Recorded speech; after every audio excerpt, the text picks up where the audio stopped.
The protagonist of this story is Daeung, a 22-year-old woman. She was supposed to be in college but had to take time off to work a part-time job to save money for tuition. Life hasn't been easy for her, and she's faced many struggles, but she remains optimistic. Daeung believes that with persistence and hard work, all good things will eventually fall into place. One evening at her job, Daeung noticed a man sitting alone, quietly sipping his drink. Something about him caught her attention. He seemed troubled, and she couldn't help but wonder if he was having a bad day. Just as she thought about approaching him, a co-worker called her into the kitchen for help. By the time her shift ended, she saw that the man was still there, now visibly intoxicated. Gathering her courage, Daeung approached him nervously. His face was flushed, a clear sign of how much he had been drinking. Still, there was something undeniably attractive about him. She apologized and told him it was time for the establishment to close. As he got up, he stumbled and almost fell, but Daeung quickly steadied him. "Sorry about that," he muttered, embarrassed. "I'm not usually like this in front of someone I've just met." Daeung smiled kindly. "It's okay. Everyone has tough days." She couldn't help but feel a pang of concern for him. He seemed like someone going through a lot. On impulse, she went to the back and brought him a hangover relief drink, something they usually reserved for regular customers. Handing it to him, she said, "Here, take this. Drink it and get home safely." The man was visibly moved, his eyes welling up with tears. "Thank you," he said, his voice shaking slightly. "It's been a while since I've met someone as kind as you." He introduced himself as Changeab, and she told him her name was Daeung. When he commented on how bright and pretty her name was, she blushed and quickly denied it. Changeab smiled warmly and added, "With a name like that, I'd bet your parents must have been wonderful people." Daeung's face fell slightly. "I wouldn't know. I don't remember them." Realizing his mistake, Changeab apologized sincerely. He then opened up about his own struggles. His mother had spent her life caring for him and his younger sister, but now she was gravely ill. He admitted that he'd been drinking to escape his worries, but meeting Daeung had lifted his spirits. "I didn't do much," Daeung said modestly. "You did more than you know," Changeab replied. "Would it be okay if I came back to see you again?" Daeung, caught off guard by the request, felt her cheeks grow warm. She hesitated, then nodded with a small smile. "I'd like that."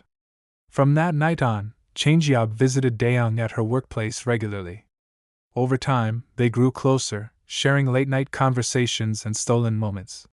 Their bond deepened, and one night, sitting in Changeab's car, they shared a passionate kiss. Their relationship blossomed quickly, and within 3 months, they were inseparable. One day, Daeung met Changeab at a cafe.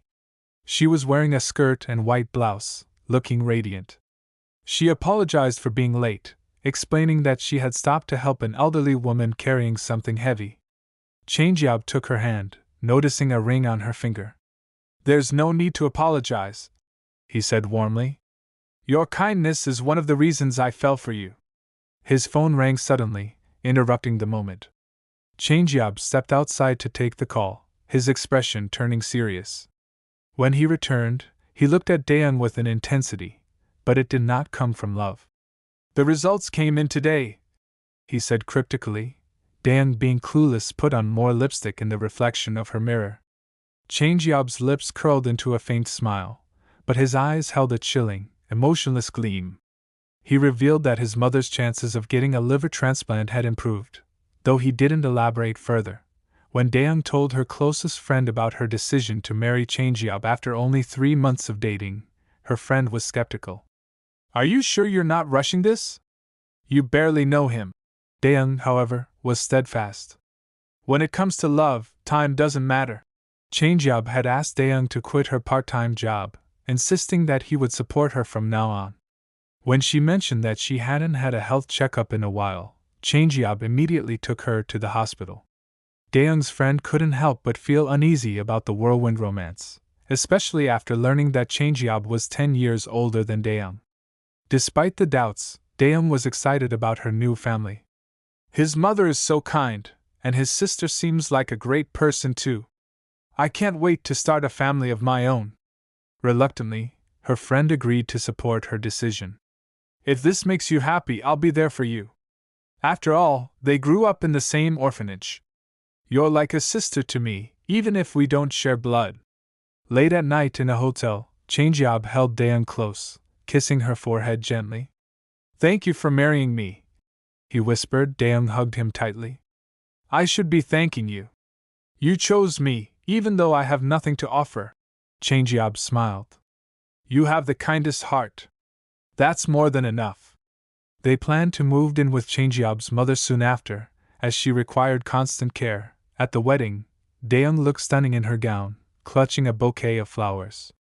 Changeab's family and friends congratulated her, and for a brief moment, everything felt perfect. However, the joy was short-lived. Changeab's mother's condition worsened, and the doctors informed them that time was running out. The only solution was a liver transplant, but finding a donor was proving to be a challenge. Changeab's mother, frail and resigned, declared, I'm already old. The only thing left for me is death. Changeab's sister, however, refused to accept this. How can you say that, Mom? We'll find a way. Daeun stepped forward, her heart aching for the family she had grown to love. Daeun looked at her mother-in-law with desperation in her eyes. I know you'll find a donor, she said, her voice trembling. They mention there's a high chance that a family member could be a match. However, Daeun's sister-in-law interjected, her tone sharp. Even if that's true, do you realize what it means? The surgery could leave a huge scar on the donor's body. I'm not even married yet, and I can't imagine living with a scar like that. She crossed her arms, throwing a pointed glance at her husband. Besides, didn't you already get tested? Your blood type doesn't even match hers. Changeab's mother suddenly turned to Daeun, her eyes narrowing with realization. Didn't you mention your blood type is O? She asked. Daeun nodded hesitantly. Yes, my blood type is O. A spark of hope lit up Changeab's face as he straightened. If your blood type is O, there's a strong chance you could be a match. Without hesitation, Changeab's mother reached out and grabbed Daeun's arm, her grip surprisingly firm. Tears began streaming down her face as she pleaded, her voice cracking. I don't want to die. Please, Daeun. I want to see you two happy together. I want to meet my grandchild before I leave this world. Her words hung heavily in the air, and Daeun's heart raced. The weight of the request pressed down on her, but the raw emotion in Changeab's mother's eyes made it impossible for her to look away. Changeab's sister scoffed, crossing her arms. She just married into the family. Isn't this too much to ask of her? But Daeun shook her head, determination flashing in her eyes. It's okay. We're family now, right? If there's a chance I can help, I'll do it. She left the room, declaring she'd make an appointment to get tested as soon as possible. As the door closed behind her, a heavy silence settled. Changeab's mother broke it with a sly smile. You did well, Changeab. Where did you find someone so sweet and naive? She's perfect. Changeab smirked. I have my ways. She's been easy to manipulate. His mother's laughter was raspy yet full of approval. Make sure everything goes as planned. I want to live long enough to see you marry Sekyung and hold my grandchild.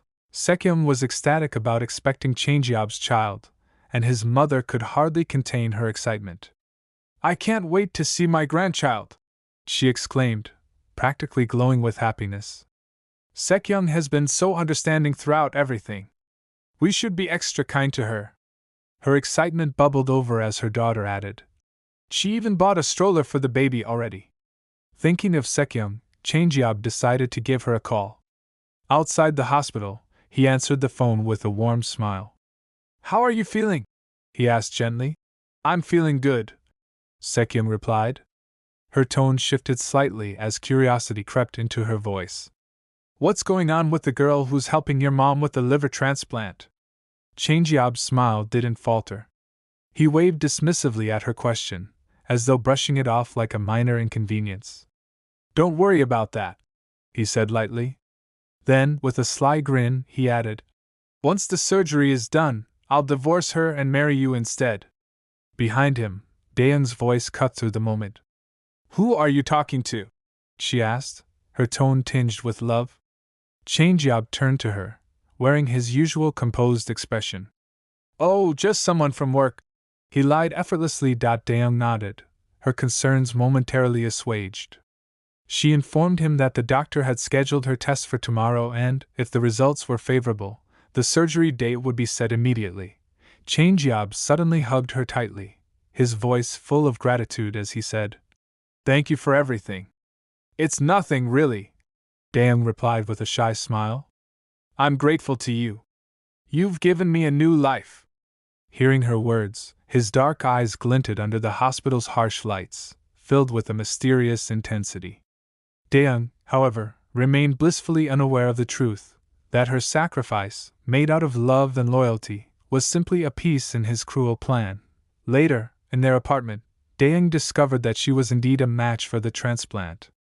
Changeab shared his concerns with her, his voice soft but calculated. I'm worried the surgery might leave a scar on your beautiful body, he murmured, his hands lingering on her waist. Dayoung, wanting to reassure him, straddled him playfully, letting her long hair fall loose. With a teasing smile, she said, Before I go in for surgery, you should enjoy my body while you still can. Their exchange quickly turned passionate and steamy, their emotions fueling the intimate moment. The next day, Dayoung confided in her friend about her decision. You really need to think this through, her friend warned her seriously. This isn't something you should take lightly. The side effects are no joke. I know, Dayoung said softly. I've thought about it a lot, and it's something I truly want to do. Why? Her friend asked, bewildered. Dayoung explained earnestly. Now that I'm married, his mom is my mom too. I want to help her however I can. Her friend looked unconvinced. But why go to such extremes? Dayoung replied with conviction. Changeab has done so much for me already. It feels good to know I can repay him in this way.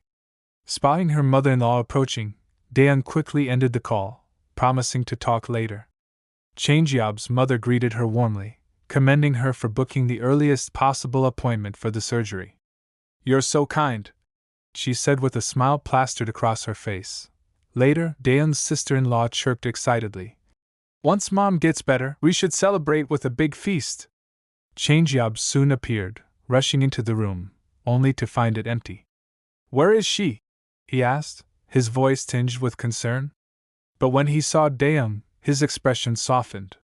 Each time he spoke to her, he thanked her profusely for her sacrifice, though in his heart, he only saw her as a pawn. His sister, observing the scene with a sly grin, whispered, I've never seen my brother so happy. The day of the surgery came quickly. As anesthesia coursed through Dayoung's body, the medical team instructed her to count backward from 10. Before she reached 0, she drifted off into unconsciousness, and the surgery began. Meanwhile, in another part of the hospital, a nurse informed Changeab that his wife had just gone into the delivery room. The timing was almost poetic, though cruel. While Dayoung was losing part of her liver, Sekyung was bringing a baby into the world. The baby's first cries filled the room, a bittersweet echo of the tears Dayoung would soon shed. When Dayoung awoke, a nurse greeted her with a reassuring smile. The surgery went well, the nurse said. You'll be moved to another room shortly. How's my mother-in-law? Dayoung asked groggily. She's recovering well. There's no need to worry, the nurse replied. Relief washed over Dayoung, but more than anything, she missed Changeab. She brightened when he finally arrived, though exhaustion lined his face. How's Mom? She asked eagerly. She woke up a little while ago, but she's resting now, he said. His tone was gentle as he added, You must be in so much pain. From now on, I'll take extra good care of you. Dayoung smiled weakly, a small laugh escaping her lips. You keep saying that, but you're already doing so much for me. How much nicer can you possibly be? He leaned closer, brushing her forehead with a kiss that felt like both gratitude and goodbye. You saved my mom's life. I'll always treat you well, he said softly. For now, just focus on recovering. As he left the room, His sister intercepted him in the hallway. "How is she?" she asked casually. "The surgery went well," he replied with a grin, but his attention quickly shifted. He began talking about his newborn daughter, gushing over how much she resembled Sekyung. "She'll be my first niece," his sister said, her tone cool and calculated. "What exactly are you planning to do with that girl?" A smirk tugged at the corners of Changyab's lips. "I'll divorce her when the time is right," he said without hesitation. "You really are made for this kind of thing," his sister remarked. Changyab shrugged. "I've made her happy for months. I think I've done enough." Back in her hospital room, Dang began to feel the weight of loneliness. Changyab visited her less frequently, and his mother had moved into a private room. She felt really alone. Meanwhile, her former sister-in-law couldn't contain her delight over the new, adorable baby. Plans were already in motion to visit once their mother was discharged. Later, Changyab would be stopping by with his soon-to-be wife. At that moment, he was joyfully playing with the baby, laughter ringing in the air as he shared the moment with his fiancée. She teasingly asked what his plans were for that other woman in his life. He declared resolutely that he would send her packing as soon as she checked out of the hotel. More pressing was a different topic: what to name their precious daughter. She was simply too adorable for any name to feel fitting. Laughing, his fiancée playfully pressed him, asking if he was already adjusting to fatherhood. His response was earnest. How could he not embrace it? She was his one and only princess, and he needed to be the best father possible. Later, he approached her side with a gentle tone. "Have you been getting enough rest?" he asked lovingly. She smiled back at him, revealing that she hadn't moved an inch from the bed. Gripping his hand tightly, she questioned if he had been busy, noticing his absence throughout the afternoon. With his head nestled close to hers, he confessed he'd been caught up in work. She sighed, expressing just how lonely she felt without his presence. Unbuttoning her shirt, he attempted to lighten her mood, prompting her frustration as she asked what he was doing. Reassuring her that their time together was private, he urged her to relax, but she hesitated, suppressing her desires. Glancing at her with curiosity, he questioned what was wrong. Did she not say she was lonely? He delighted in the moment, pressing her to admit if she still felt that way. Afterwards, he began to dress for departure. Tears brimmed in her eyes as he walked away, her sorrow a wordless plea. Whispers of a promise lingered in the air as he leaned in, vowing that once she had recovered, they could be closer than ever. "Seriously?" she asked, a resigned expression on her face as she replied with a soft, "Okay." Back in their apartment, she realized how long it had been since she had stepped inside. Suddenly, a sharp pain shot through her stomach, but she dismissed it, determined to tidy up before her husband returned. She vacuumed the floors, wiped surfaces down, and even washed the dishes, embodying her role as the perfect wife. Exhausted, she dozed off after preparing dinner. The sound of the door jolted her awake, and she quickly realized that he was home. As Changyab walked in, he asked the caller to hold on. She took his coat, encouraging him to relax because she had made dinner. Gently, he reminded her that she should not be working so hard, especially after her recent hospitalization. She explained her worries about his mother, whose discharge seemed to be perpetually postponed. He wrapped his arms around her, reassuring her that everything would be fine. To his astonishment, she voiced a surprising request. She wanted to delay their intimate moments until she felt completely healed from her surgery, recalling the pain they had shared the last time. He grinned, affirming that her health was his priority. Looking around, she realized that their dinner had gone cold, so she offered to reheat it while he changed. After he left the room, Changyab contemplated the idea of kicking her out, realizing how naive she was to think his kindness was genuine. The following day, while she cleaned their room, she was struck by an intense wave of pain in her stomach. Rocking back and forth, she found herself in distress. Surely it was too soon to be experiencing such discomfort post-surgery. At that moment, her mother-in-law arrived, looking rejuvenated and younger than ever. A beaming smile adorned Daeung's face, but her presence went unnoticed as her mother-in-law entered the room. DeYoung noticed her mother-in-law's uncharacteristic behavior since returning home. Perhaps she was experiencing her own recovery symptoms. Her mother-in-law boldly announced her departure, prompting DeYoung to brainstorm some tidying up for that space. However, as she peered inside, she was taken aback by an array of baby toys, pacifiers, and tiny clothes. Confusion clouded her thoughts as realization sank in. Her mother-in-law was anticipating a grandchild sooner rather than later. Choosing to feign ignorance, she decided not to spoil the surprise. Later, when Changjiab and his mother returned home, they wore irritable expressions. DeYoung warmly invited them in, wishing they could share in a kind moment together. With icy resolve, Changjiab declared he wanted a divorce, shattering her world as despair gripped her heart. "Why are you talking about divorce?" she questioned nervously. He explained that he had found another woman, wanting nothing more than to live with her, which was impossible without the divorce. Her mother-in-law intervened, chastising DeYoung for refusing intimacy with Changjiab after her surgery. They needed a grandchild, and DeYoung had become a barrier to that goal. "I can't have a child yet." "The surgery," DeYoung stammered, desperately trying to explain, but her former mother-in-law unleashed a barrage of accusations, blaming her for their childlessness. Tears filled DeYoung's eyes as she fought to reason with them, only to be met with the declaration of her impending divorce. "How could you expect me to agree to this?" she cried, overwhelmed with anguish. Changjiab pushed her away, coldly declaring that none of it mattered. He had invested in her, and now she needed to go. Slamming the door in her face left her outside in a daze, devoured by disbelief and confusion over where everything had gone wrong. A month passed, and she still grappled with sickness, bearing the harsh reality of their divorce. It felt surreal. Their once happy life had shattered, leaving her questioning why her sacrifices for the family had turned into such a betrayal. Standing at the door of the man who had once promised her the world, she summoned the courage to knock, seeking answers. But when a woman answered, fury flashed in her eyes. As the baby cried in the background, DeYoung stuttered, her heart racing. Inside, all the baby items she had seen earlier were suddenly illuminated by a painful realization. The woman questioned if she was the one who had donated her liver to Changjiab's mother. Stumbling through the words, DeYoung's disbelief deepened. How did this woman know about that?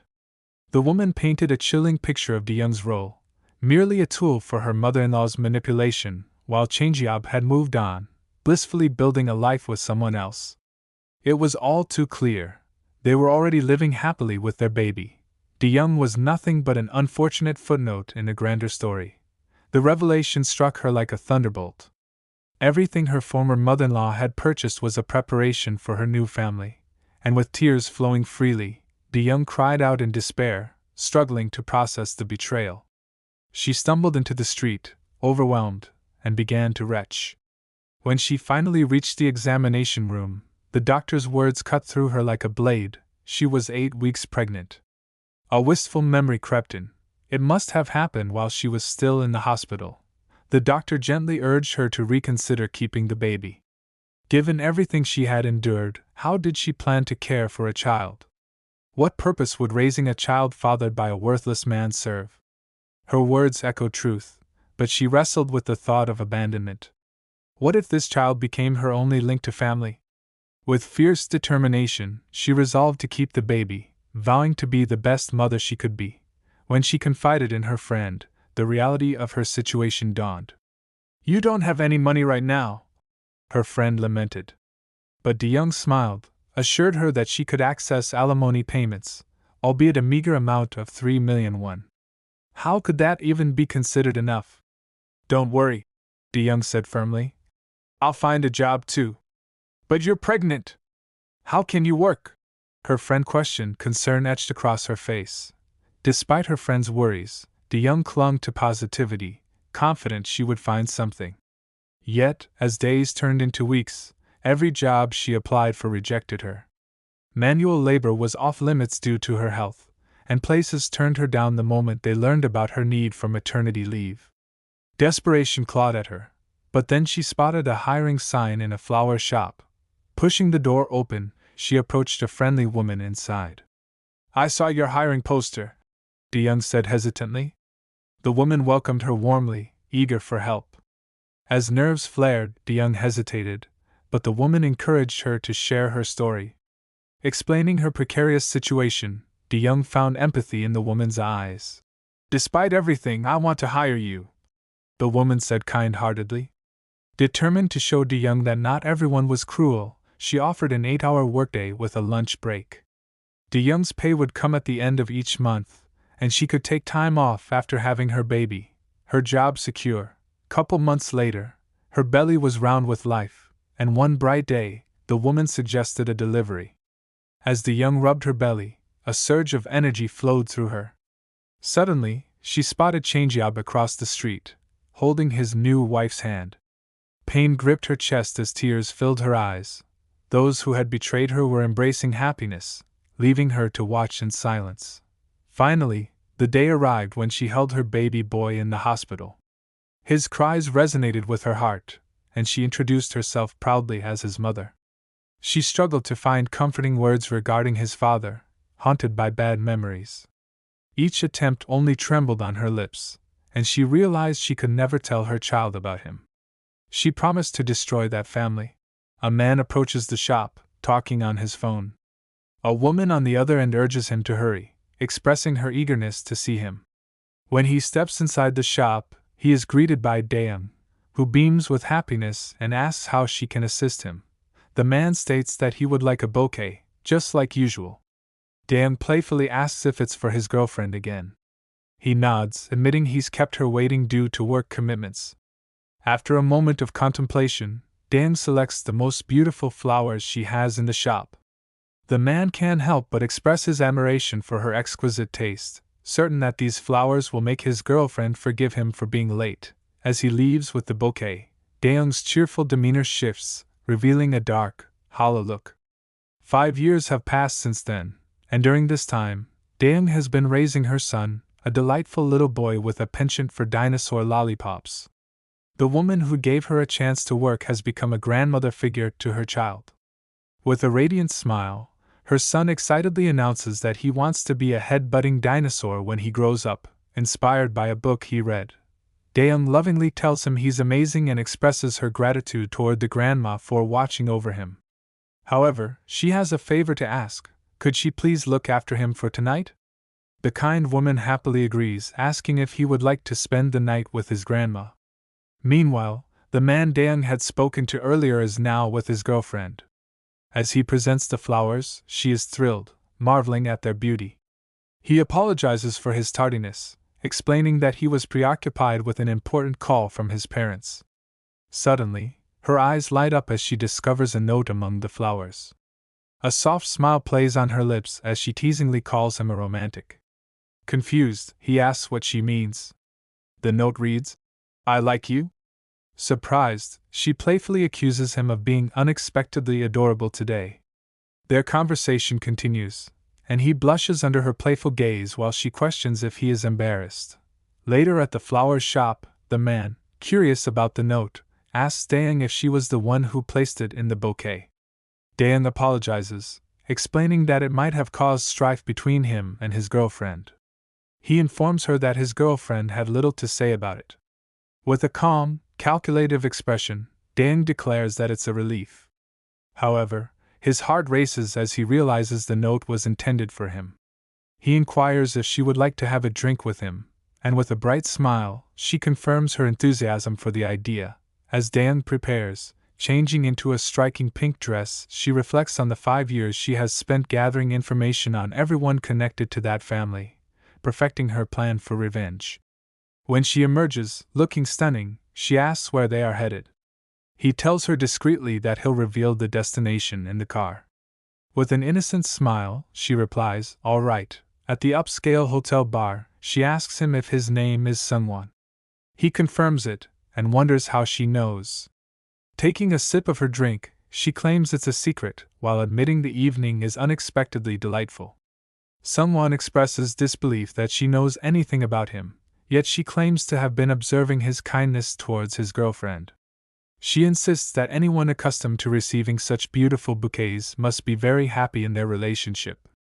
Hearing this makes Sungwon blush, and he stammers that it sounds like she's had an eye on him for quite some time. Daeum confirms this and, leaning slightly closer, touches his leg, suggesting it's only natural to feel drawn to someone so captivating. Surprised and frustrated by her forwardness, he tries to navigate the situation, but under her warm smile, she mischievously reassures him that there's no rush since they're just on their first date. Leaning in, she whispers that they should save going upstairs for next time. Yet, once he turns away, her face adopts a dull, uninterested expression. Later, she returns home, feeling despondent as she realizes that he is the man Chang-hee's husband, the same man she yearns for but can never truly have. The following day, Daeun's boss greets her warmly and reassures her that her son has been well taken care of. She feeds him breakfast and sends him off to school without a hitch, offering Daeung's support whenever she needs help overnight. Gratefully, Daeung decides to take her boss up on that offer. Meanwhile, Sungwon reflects on the time spent with Daeung, her beautiful eyes, seductive lips, and captivating hair. He can't recall ever meeting someone so boldly forward. In a twist of fate, his girlfriend interrupts his thoughts and questions why he has been unreachable, sitting down with a perplexed expression. She expresses concern, mentioning past instances where he sent her home early without explanation. He defends himself, stating he didn't want to worry her by having her stay late. Playfully, she hits him gently but repeatedly, reminding him that they enjoy their time together. Sensing something off in his demeanor, her instincts kick in, and she asks if he's found another woman. Quickly, he denies it, swearing he would never betray her. Comforted, she smiles and says she trusts him. As she walks out, she proposes they have lunch at an Italian restaurant. But deep inside, he can only think of Daeum. In another scene at the supermarket, Daeum walks with her son, who excitedly declares he wants a dinosaur lollipop. As they stroll down the aisle, Daeum suddenly spots someone, causing her to freeze in alarm. She quickly hides behind a shelf, her heart racing at the sight of the woman who stole her man. Determined not to let her become too comfortable, Daeung vows that her time will come soon. In a contrasting scene, we see Jane, Sekyung's daughter, sweetly bidding her father goodbye as he prepares to leave. He affectionately helps her while passionately kissing his wife, assuring them he will be home late due to a company dinner. With a bright smile, Jane rushes to get ready for kindergarten. After dropping Jane off, Sekyung pulls out her phone, gearing up for a day that will change. At a swimming pool, she and a handsome, dark-skinned man with blonde hair share a moment. He compliments her swimming skills, stating she is one of the best he has ever taught. When Sekyung questions her improvement, he slyly remarks that she is more of a tease than before, hinting he's struggling to contain himself. Playfully, she encourages him not to hold back, noting that her husband won't be home until late and her daughter is safe with her mother-in-law. The man whispers that he'll see her soon, and with a smirk, she leaves. Moments later, as he exits and walks down the corridor, he accidentally bumps into someone, causing them both to fall. He wondered if she could stand up. Before him sat a beautiful girl with red lips, fair skin, and brown eyes. She lamented that she sprained her ankle. He glanced at her ankle, knowing basic first aid as an instructor, and gently touched it. She winced slightly, but his gaze wandered to her stunning figure. Quickly, he looked away and assured her that he didn't think it was a serious injury, though it was always wise to get checked out. With an innocent expression, she asked him to take her to the hospital, claiming she didn't believe she could walk on her own. He was taken aback by her boldness but agreed, of course. During the car ride they sat in silence, though he sneaked glances at her long, gorgeous legs, a part of him yearning to bring her closer. At the hospital, the doctor confirmed it wasn't a serious injury, and she felt relieved. While chatting, she learned it was his first time at the center, and being a regular, she informed him that she frequented the place to swim. He was surprised to discover she had seen him before. He couldn't believe he had overlooked someone so beautiful. After the appointment, they stopped at a flower shop. Upon exiting the car, she asked him to wait a moment. When she returned, she presented him with a small green plant as a token of gratitude. As she ran off, she mentioned that she hoped to see him again, and reminded him to drive carefully. Just then, his phone rang. It was his girlfriend, reminding him she had left their daughter with her mother-in-law and urging him to come home as usual. He replied he would be there soon, feeling a lightness in his heart as he admired Daeun's refreshing personality.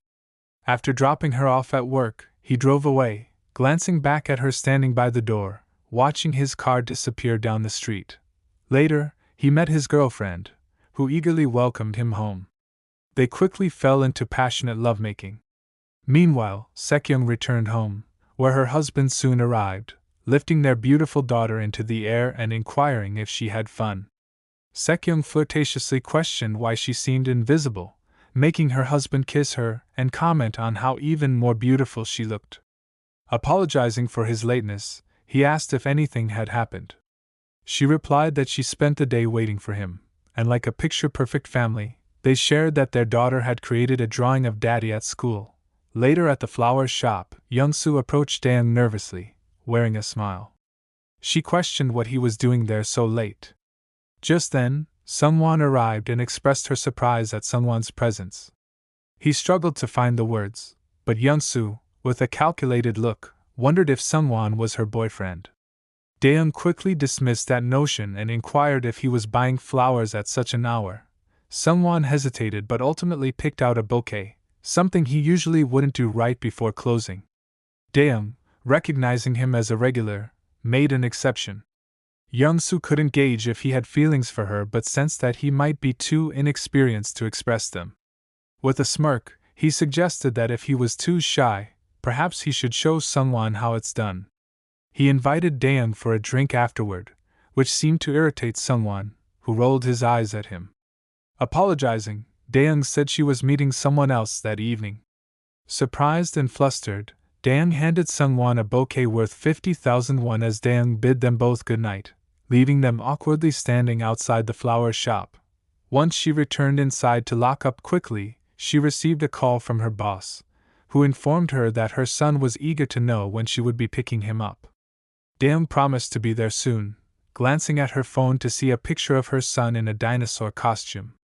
Later, her son lay in bed, hugging his dinosaur toy, a smile gracing her face as she watched her son drift off to sleep next to her. The following morning, Chan-hee prepared to head to work. Her mother reminded her that her son-in-law hadn't yet mentioned marriage. Chan-hee laughed, insisting they weren't married yet, so there was no need to rush. Her mother suggested it wasn't just a matter of time, she should secure him before he changed his mind. Chan-hee reassured her that there was no need to worry, he was head over heels for her. Yet, unbeknownst to her, as he looked at the bouquet, he felt his heart race, blushing at the thought of their future together.